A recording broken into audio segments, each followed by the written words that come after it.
Oh my god. These are some interesting names. Okay. Hold on. I'll fix this up.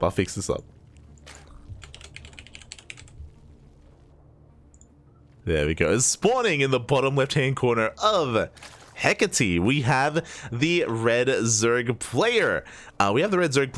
Not quite on a clam, but he is very moist. And spawning in the top right-hand corner, we have his opponent. We have the blue Protoss player. We have our lovely viewer in the chat. He may think he has bad macro, and we are yet to judge, but it is Completon. Here we go. Oh, it's not Completon. Yeah. I'm gonna call you Completon though. I'm gonna call you Complete. Cause it sounds mean. I'll call you Complete, Poppy. It's fine. I just realized it's Complete Noob in the chat. God damn it. I'll call you Complete, just to be nice. For now, though, it is going to be an interesting opener here out of our Zerg player. So it is going to be a hatch pool opener from our Zerg hatch pool gas. Very safe opener, I will say. This is typically a safe opener. This means that the Zerg player gains access to faster lings and faster queens, which does do well against proxy play. But because of the delayed gas, we don't get into ling speed or banelings or roaches. So again, a very safe opener out of the Zerg player. Potentially, especially this at some of these earlier leagues, a lot of players will open up very safely just to have like better chances against things like cannon rushes or proxies. We saw something similar with AIJ Skater earlier today, where AIJ Skater opened up very defensively and it worked. We saw some very defensive openers out of AIJ Skater for good reason, and it did pay off. So we see something similar here out of Moist. Likewise, across the map, we do have a Gate Cyber Expand here out of Complete, and is going for a second gateway here at the natural as well. Interesting. We also have the second pylon on the low ground as well, so this also reads like a very safe opener. Similar to what Moist is doing, similar to what AIJ Skater did earlier. We are rushing into our 2 gateways, getting our first Zealot out as well. There isn't much reason to do this, except for the fact that, of course, it is a pool first, so we want to make sure we have the wall off, and in case it was something more aggressive, we do have a second pylon to make sure everything is powered. So yeah, just a very defensive setup. Even a sentry on the way as well. Oh my god. So again, Complete is taking this opener very seriously, but again, as we mentioned before, because it was a delayed gas, there isn't really too much danger here that our Protoss player is under, as we're just droning and taking a third base. Meanwhile, we have our first tech of choice. Our tech structure of choice is going to be a Robo. Okay, so a Robo opener here out of Complete. With this, we can go into a couple of different directions. We can use this to go into fast Immortals. We can use this to go into fast Colossus with a faster Robotics Bay. If we throw down an additional gateway, we can go for a 2-base all-in and go for a fast Warp Prism to get across the map and warp in vanilla units. I'm curious kind of what direction Complete is going to take us in. Where are we going, Pappy? Where are we going? Likewise, Moist is also going in an interesting direction as well. He isn't just saturating his bases. We have 300 gas and we don't have link speed. We don't have a lair either. We're taking a second gas. What are we saving our gas for? This is peculiar. This should be for roaches, maybe like fast layer into roaches. I'm pretty sure it's intentional that we haven't got link speed. This is, yeah, a little bit perplexing. We do have a scout coming in. Based on what Complete has seen, we do confirm the third base, but I believe Complete also saw the lack of saturation at the third, and also saw the second gas geyser. And again, the second gas geyser should be ringing alarm bells, and there it is. There's the Roach Warren, there's the lair. And there's the... Is this the same guy that played against AIJ Skater? This is exactly what he did. Lair, Roach Warren, and Bailey Nest. This tech is late. We saw that we had plenty of gas to get into this earlier. It's possible if I give the benefit of the doubt that maybe Moist wanted to hide the tech and wait for the scout to come in. But yeah, this is a little bit later than we would have liked, so this is gonna hit at an awkward timing. But of course, Complete can piece this together a little bit. Again, seeing the second gas geyser is already a red flag, and we have an observer ready to go in for a second scout. So really good foresight to have an observer in position to eventually go in, and hopefully we go in soon just so we recognize what exactly is going on. Behind this, third base is on the way. We're fully saturated on 2 bases. Again, pretty good macro so far here from Complete. Gonna be able to saturate the bases. There's some, you know, idle workers, but it's fine. But I'm sure they'll get back to work eventually. Yeah, they'll get back to it soon. As we're working on our 3 bases, even setting up a wall as well. So, good foresight or good awareness, of course, that we want to take a defensive position and wall off if possible.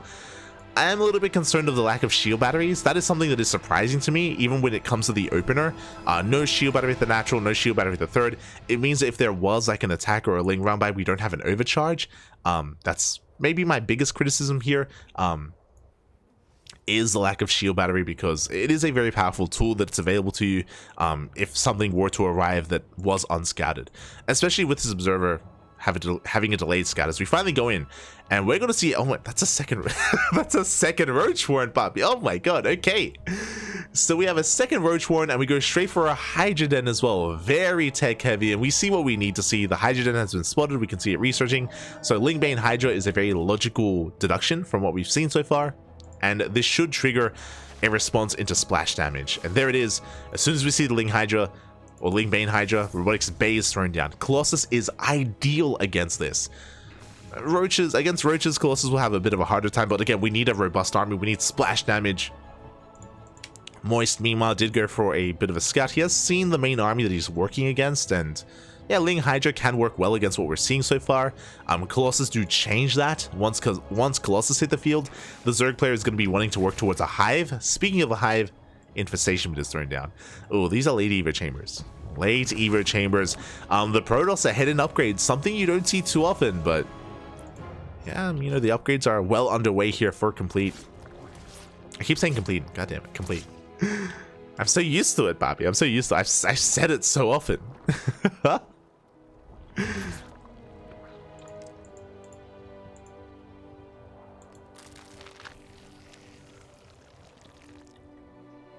But yeah, behind this, when it comes to our Zerg player here, I guess outside of the weird teching, once again, lack of drones. We aren't really saturating our third base, so when it comes to actually sustaining this army, we don't really have the economy. This does mean that if Moist takes one bad fight, he actually won't have the bank available to replace his army and to rebuild. That's the downside of what's going on right now. Like, sure, his army may look large now, but once he starts losing units, you know, he's not going to be able to replace them. He is double expanding, which is good. He's going to have a lot of lava, yes, but we need drones. We need drones, we need drones. Aye, aye, aye. Meanwhile, behind this, Robotics Bay is done. We have a second robot for double Colossus production. There we go. Second Colossus is on the way, or the 2 Colossi are on the way. We have forgotten a little bit about extended thermal lance. That is missing, but hopefully we do start it soon. As Complete is pushing out.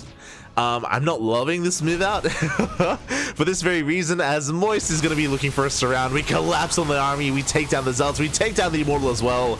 A big pick off here for Moist, and an overextension from Complete. Aye, aye, aye. Again, a bit of an anti-timing. We're building up towards Colossus. We may as well wait for the Colossus, Pappy. We want to wait for the Colossus before we move out, especially because we're like happily mining from 3 bases and we're working on a 4th.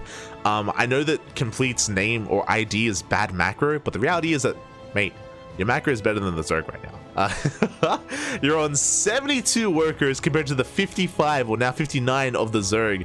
Like, you're sitting back fine, Bobby. You're completely fine to just sit back, chill, get your 4th base going, get your sag defense going, and just max out even. So you do have a power spike when you hit 4 Colossus. 4 Colossus is ideal. Any more than that and you do too much over damage or overkill, So ideally, once you hit 4 Colossus, you want to be working towards Disruptors or Storm, one or the other. Regardless, you're about to hit that, and once you do, then you can start being active on the map.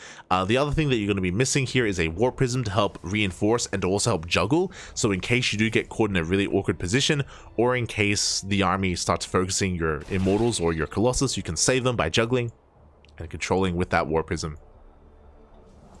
So here we go, we have hit those 4 Colossi. Meanwhile, back at home, Moist still not looking ideal when it comes to workers. We're up to 83 workers. We're completely maxed out. You know what this means? Papi, it's time to aim. It's time to aim. Let's go. Rocks are going to be knocked down. And what do we have to deal with this? No lurkers, no banelings, no... Oh, we do have fungal growth available. That is important, and that could impact this game. That's the only chance that Moist really has here, is some solid fungal growths to slow this army down, to connect with the Zealots. But even then, there's nothing that really meshes well with this fungal growth. But here we go, we're pushing in. Oh, the Zealots, they dive on top of those Infestors. The Colossus are going ham on the Hydra army. We do pull them back as well. Again, decent fungals are going off, but these Colossi, yeah, they can just push their way through. Completing is going to back off, though. We have lost all the Zealots. We have lost a lot of the buffer for this army, so we're going to have to wait for some reinforcements, wait for another warp in. This is also why I mentioned before that we are missing that Warp Prism. If we had it, then we can just reinforce and we can just keep the pressure on. We can just keep on pushing. Can move out. Regardless, we're going to back off. We're going to rebuild. Moist, behind this, is now getting a decent economy. He's now working up towards 80. He's taking this center base with gold minerals. And Completon hasn't spotted this base yet. Oh, and that's a kill, not a cancel on the Nexus. Ay, ay, ay.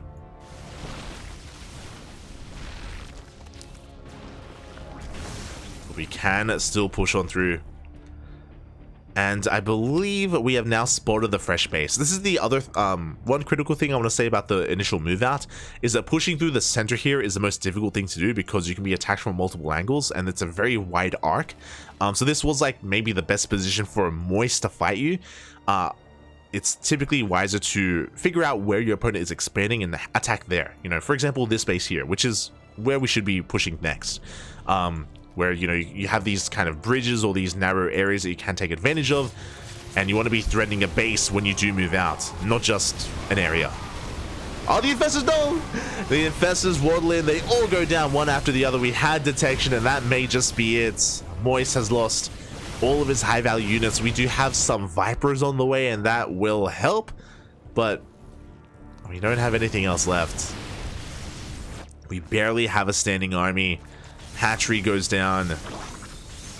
We could keep on pushing from here, but we're going to back off. We're waiting for reinforcements, waiting for another wave of Zealots.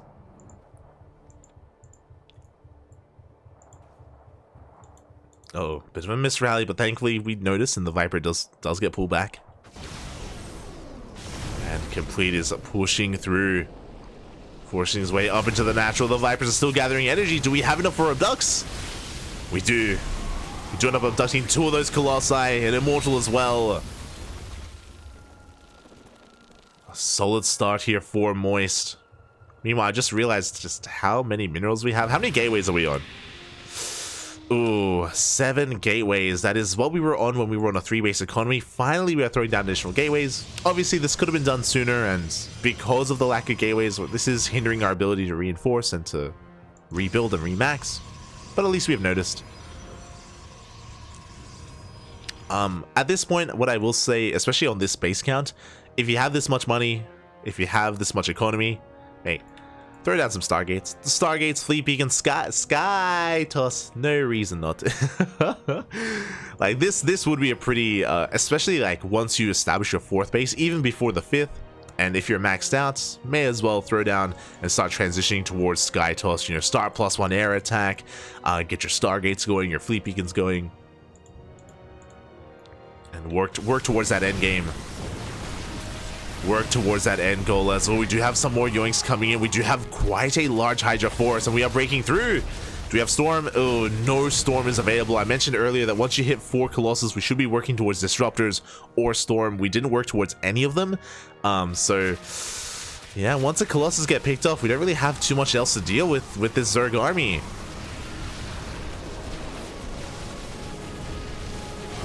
But we're actually finding a pretty good engagement nonetheless. A couple of Colossi will go down as they get yoinked in once again, but the Immortals are going ham on the Roaches, and we are getting on top of the Hydras. Despite the Vipers, it looks like we take a good fight. We warp in a wave of Stalkers on the front lines, and we can chase this down. Oh, we did have a Prism. Hello, Prism. We did at some point end up getting that War Prism.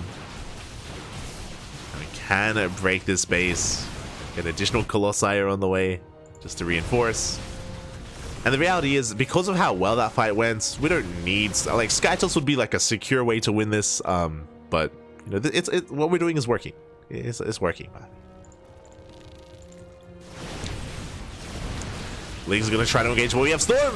Oh, we do have Storms available, and they will be thrown down on the Hydras, on the Roaches. Massive Storms, and oh, we don't pull away from the Storms. Oh god, the Hydras, they melt, Papi, they melt. And that may be the final army. It looks like we did end up throwing down an Ultra Cavern, but oh my god.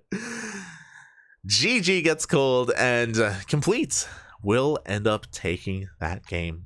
GG. May call himself bad macro, but you know what? Wasn't too bad. It was pretty good.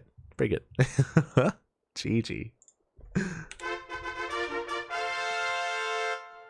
Well played, Papi. Well played. Give yourself more credit.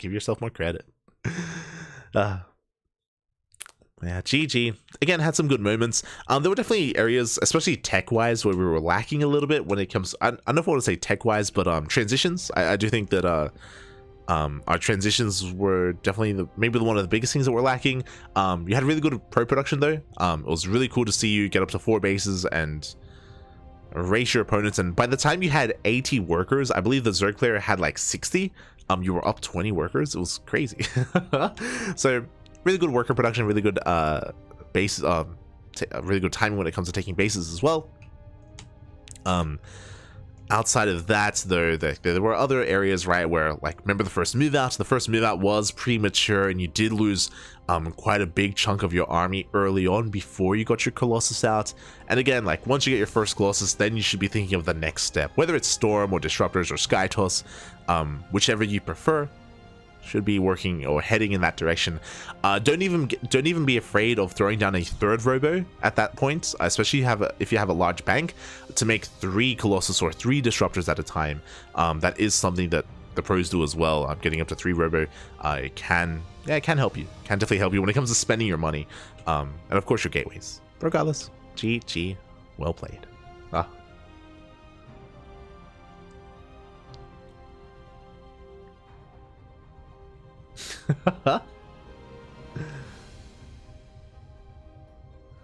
Like James Bond, complete in double OB.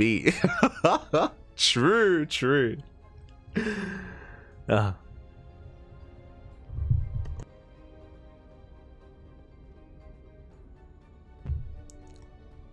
Is your sleep schedule so DJ now that 1:15 p.m. is night now?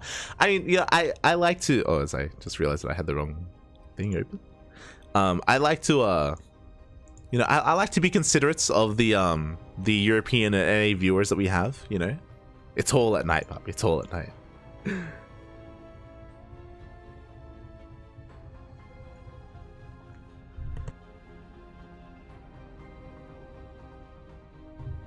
But yes, the pros are having some personal time. It was beautiful. It's beautiful.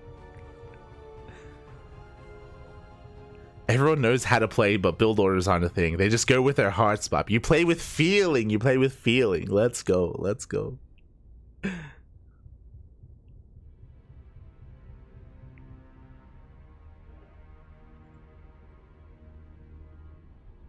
scariest thing about Moist is their name.